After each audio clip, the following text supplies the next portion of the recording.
ரெண்டில் ஒன்று தொடு. ஐ என் மகன் டாக்டர் ஆயிடுவான். இவன் பெரிய ஆளானா நல்லா சம்பாதிப்பான், நம்மளுக்கு நல்லா பார்த்துப்பான் அப்படின்னு இன்வெஸ்ட் பண்ணிக்கலாம் என்ன? இதுக்கு பேரு பாசம் இல்லம்மா, முதலீடு. ஜி, அதாவது நீங்க பார்த்து ரொம்ப டிஃப்ரெண்டான ஒரு மூவி டைட்டில் அப்படின்னு இருக்கா? நான் மூவியும் பார்க்க மாட்டேங்க. மூவி பார்க்க மாட்டீங்களா? ஓகே, சீரியல் நீங்க பார்த்து டிஃப்ரெண்டான சீரியல் ஏதாச்சும்? சீரியலும் பார்க்க மாட்டேன்.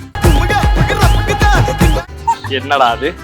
மூவியே பார்க்க மாட்டேன். காலையில என்ன விளையாட்டு காட்டுறாங்க? இரும்புக்கோட்டை முரட்டு சிங்கமே எனக்கு வியர்டா தான் இருந்துச்சு. ஆமா, இரும்புக்கோட்டை முரட்ட சிங்கம் ரொம்ப பெரிய அந்த மாதிரி தான் இருக்கு. ஏதோ டப்பிங் படம் டைட்டில் மாதிரி தான் இருந்துச்சு. ரொம்ப வியர்டா இருந்தது.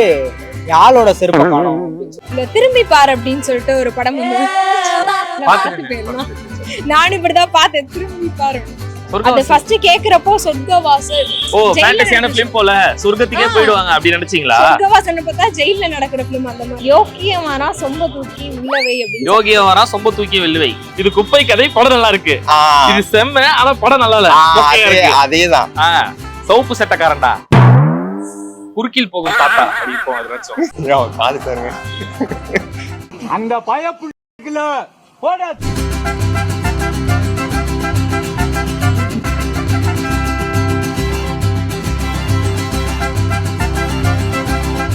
Again Tamil has the highest viewership in India, USA, UK, Dubai, UAE, Saudi, Malaysia, Singapore, Norway, Sweden, Switzerland and Denmark. Join us and take your business to the world. ஆனா நீங்க பார்த்ததுல ரொம்ப டிஃபரெண்டான தமிழ் பட டைட்டில் கமல் சார் படம் ஒண்ணு வருது இல்ல, தக் லைஃப். அதுதான். ஏன்னா அது பாத்தீங்கன்னா நம்ம தமிழ் பேரு இல்ல, ஆனா அது ஒரு வெஸ்டர்ன் கல்ச்சர்ல இருக்கிற ஒரு வேலையே பாத்தீங்கன்னா அவங்க படமா வச்சுக்கிறாங்க. சோ அதனால எனக்கு அந்த பேர் பாத்தீங்கன்னா ரொம்ப வந்து இதுவா இருக்கு, டிஃப்ரெண்டா இருக்கு. ஓகே, சோ அதுதான் டிஃபரெண்டா இருக்கு. ஆமா. வேற என்ன பேர் வச்சிருக்கலாம் நீங்க நினைக்கிறீங்க? வேற என்ன, அதுல எஸ்டிஆர் வந்து இருக்கிறாங்க, அப்புறம் பாத்தீங்கன்னா கமல் சார் வந்து இருக்கிறாங்க. அதனால எனக்கு என்ன பேருனா நல்ல மாசா இருந்தா கொஞ்சம் நல்லா இருந்திருக்கும். எப்படி சொல்ல, நீங்க ஒரு டைட்டில் வைக்கிறீங்க, நாயகன் 2 அப்படி. அப்படி வச்சுனா நல்லா இருக்கும். அப்படி இருக்கும். இல்லன்னா அவ்வளவுதான், எனக்கு தெரிஞ்சு அவ்வளவுதான். போங்க. ஓகேண்ணா ஜி, அதாவது நீங்க பார்த்து ரொம்ப டிஃப்ரெண்டான ஒரு மூவி டைட்டில் அப்படின்னு இருக்கா? நான் மூவியும் பார்க்க மாட்டேங்க. மூவி பார்க்க மாட்டீங்களா? ஓகே, சீரியல் நீங்க பார்த்து டிஃப்ரெண்டான சீரியல் ஏதாச்சும்? சீரியலும் பார்க்க மாட்டேன். என்னடா அது? டிவியே பார்க்க மாட்டேன். காலையில என்ன விளையாட்டு காட்டுறாங்க? டிவியே பார்க்க. நம்மளுக்கு எல்லாம் இருக்கிறது இன்ஸ்டாகிராம் தான். சரி, ஓகே, இப்படி வருவோம். இன்ஸ்டாகிராம்ல நீங்க பார்த்த டிஃப்ரெண்டான ஒரு பேரு. டிஃப்ரெண்டான பேரா? பையன் பேரா இருக்கலாம். பையன் பேர்லாம் இல்லங்க, எனக்கு கல்யாணம் ஆயிடுச்சு. சரி, இல்லங்க, பொதுவா ஃப்ரெண்ட்ஸ் பேர் நீங்க பாத்துருக்கோம். அதான் இப்போ புதுசா யாரோ ட்ரெண்ட் ஆனாங்கல, மாமா வித் பேபி மா அப்படின்னு சொல்லிட்டு. மாமா வித் பேபி மா. சோ இந்த மாதிரி பேரே வந்து டிஃப்ரெண்டா இருக்கு. டிஃப்ரெண்டா இருக்கு. கப்பிள்ஸ் கோல்ஸ் பண்ணி அப்படி விக்கிறாங்க பேரு. ஏதோ பண்றாங்க. சோ அந்த மாதிரி பேர் தான் டிஃப்ரெண்டா பாக்குறீங்க. முன்னாடி சின்ன வயசுல வந்து இரும்புக்கோட்டை முரட்டு சிங்கமே எனக்கு வியர்டா தான் இருந்துச்சு. ஆமா, இரும்புக்கோட்டை முரட்ட சிங்கம் ரொம்ப பெரிய அந்த மாதிரி தான் இருக்கு. ஏதோ டப்பிங் படம் டைட்டில் மாதிரி தான் இருந்துச்சு. ஆனா படம் வந்து கல்ட் கிளாசிக்கா படம். தலைவர் கலக்கிருப்பாப்ல டைரக்டர். அதே மாதிரி வடிவேல் சாரோட காமெடில ஒரு டைட்டில் வந்து ஜில் ஜங் ஜக். அதுவும் ஒரு மாதிரி கல்ட் கிளாசிக்கான டார்க் காமெடி படம். ஓகே, ஜில் ஜங் ஜக் படம் டிஃபரெண்டா இருக்கு அப்படி. ஓகே, ரீசன்ட்டா அந்த மாதிரி ரொம்ப வியர்டா இருந்தது, யாழோட செருப்பு காணோம் அப்படின்னு சொல்லிட்டு ஒரு படம். இதெல்லாம் டைட்டிலா பாக்க அப்படின்ற மாதிரி தான் இருக்கு. சோ இந்த கண்டென்ட்க்கு ஏத்த மாதிரியான ஒரு பேரா இருக்கு. யாழோட செருப்பு காணோம் கதையே லிட்டரலா அந்த மாதிரி தான் இருக்கு. அதுதான் கதை, வேற வழியே இல்லாம அதை வச்சுட்டாங்க. பட் இருந்தாலும் இது பார்க்க டிஃபரெண்டா இருக்குல்ல, அப்படி இருந்துச்சு. துணிவு முன்னாடி அந்த மாதிரி முன்னாடி மிரட்டல்னு ஒரு படம், மிரட்டல் கேடிவில அடிக்கடி போடுவாங்க. ஆமாமா, பிரபுலாம் நடிச்சிருப்பாப்ல. ஓகே, ஒரு டானா வருவாரு. பிரபு சந்தானம் காமெடி எல்லாம் இருக்கும். அந்த படத்தோட டைட்டில் வந்து பிரபு சந்தானம் நடிச்சிருப்பாங்களா? ஆமா, சந்தானம் வந்து காமெடியா இருப்பாங்க, பிரபு வந்து டானா இருப்பாரு. ஹீரோ யாருன்னு பாத்தீங்கன்னா எனக்கு அவரு பேரு டக்குன்னு ஸ்ட்ரைக் ஆகல. என்றென்றும் புன்னகையில வந்து ஜீவா கூட இன்னொரு ஃப்ரெண்ட் இருப்பாருல்ல, வினய். வினய் வந்து ஹீரோவா இருப்பாப்ல. அப்படியா? ஓகே ஓகே, மிரட்டல். தலைவா கண்டுபிடிச்சிட்டேன், கஞ்சா கருப்புலா இருப்பாரு. ஓகே ஓகே, அவன் வினய் அவங்க அப்பா அம்மா வந்து சாதுவான ஒரு அப்பா அம்மாவா இருப்பாங்க. இவரு வந்து டானோட தங்கச்சியை லவ் பண்ணுவாரு. ஓகே, அப்படியே வேற எங்கேயோ போயிடுச்சுங்க. ஒரு ஸ்டோரி மாதிரி நானும் ஒரு ஃப்ரெண்ட் மாதிரி வெயிலுக்கு படம் மாதிரி ஆயிடுச்சு ஆக்சுவலி. ஓகே, மிரட்டல். ஓகே, நீங்க ஒரு படத்துக்கு ஒரு டைட்டில் வைப்பீங்க அப்படின்னா என்ன வைப்பீங்க? சோக கதைன்னு வைக்கலாம். சோக கதையா? உங்க வாழ்க்கையில இருந்து வச்சிருக்கீங்களா இல்ல மைண்ட்ல தோணுதா? இருக்கிற சிச்சுவேஷனுக்கு ஏத்த மாதிரி. ஒரு மாதிரி நீங்க சொல்லும் போதே ஒரு மாதிரி கஷ்டமா இருக்குங்கய்யா. சோக கதைகள் வைப்பீங்களா?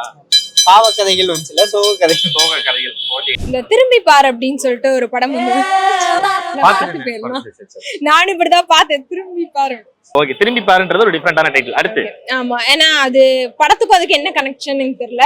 அடுத்து நம்ம ஆர்ஜி பாலாஜியோட சொர்க்கவாசல், அது ஃபர்ஸ்ட் கேக்குறப்போ சொர்க்கவாசல், ஓ ஃபேண்டசியான ஃபிலிம் போல சொர்க்கத்துக்கே போய்டுவாங்க அப்படி நினைச்சீங்களா? சொர்க்கவாசல்னு பார்த்தா ஜெயில்ல நடக்கிற ஃபிலிம் அந்த மாதிரி இருந்துச்சு. அப்புறம் இன்னொன்னு பேப்பர்ல ஒரு விஷயம் பார்த்தோம், யோக்கியமானா சொம்ப தூக்கி உள்ளவை அப்படின்னு. யோகியமானா சொம்ப தூக்கி வெல்லுவை. என்னடா டைட்டில் இது இப்படி இல்லாம வைக்கிறாங்க? என்ன படமா அது? தமிழ் படம் தானா?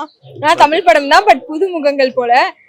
டைட்டில் கேட்டா உங்களுக்கு என்ன ஃபீல் ஆகுது? யோகியமானா என்ன புரியலையே, இப்படி எல்லாம் இது ரொம்ப அது வித்தியாசமா. சொம்ப தூக்கி உள்ளவை கிரியேட்டிவிட்டியை படத்துல வைக்கிறாங்களே, ஃபர்ஸ்ட் டைட்டிலே வச்சிட்டாங்க.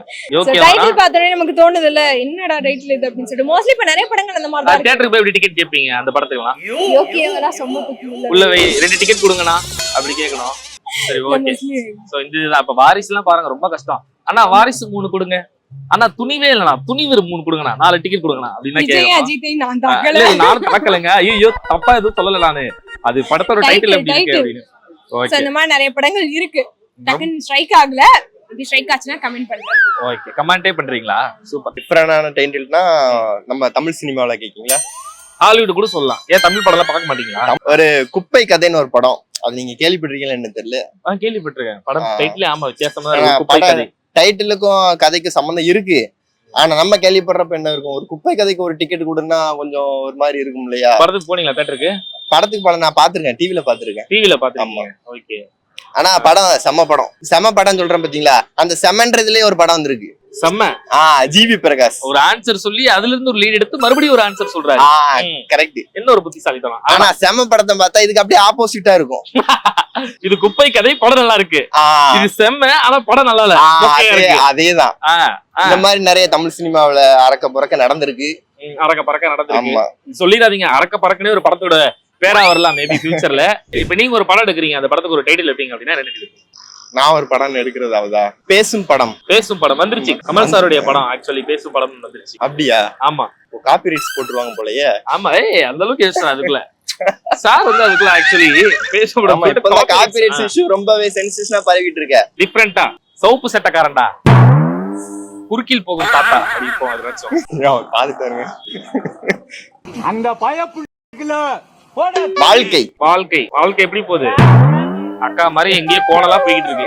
எவ்வளவு சின்ன விஷயமா இருக்கட்டும், எவ்வளவு பெரிய விஷயமா இருக்கட்டும், அந்த வாழ்க்கைன்ற ஒரு 4 எழுத்துல எல்லாமே அடையுங்கிறதா அந்த கான்செப்ட் அப்படின்னு நான் ஒன்னு யோசிச்சு வச்சிருக்கேன். அது வருங்காலத்துல நடக்குமா நடக்காதாங்கிறது தான் ஒரு கேள்விக்குறியா இருக்கு. காப்பிரைட் இங்கே பதிவு பண்ணிட்டாரு. சோ இந்த மாதிரி நான் பார்த்த படத்தோட டைட்டிலுமே ரொம்ப டிஃப்ரெண்டா தான் இருக்கு அப்படின்னு சொல்லணும்னு நினைச்சீங்கன்னா கமெண்ட் பாக்ஸ்ல மறக்காம சொல்லிருங்க. Thank you so much. பாய்.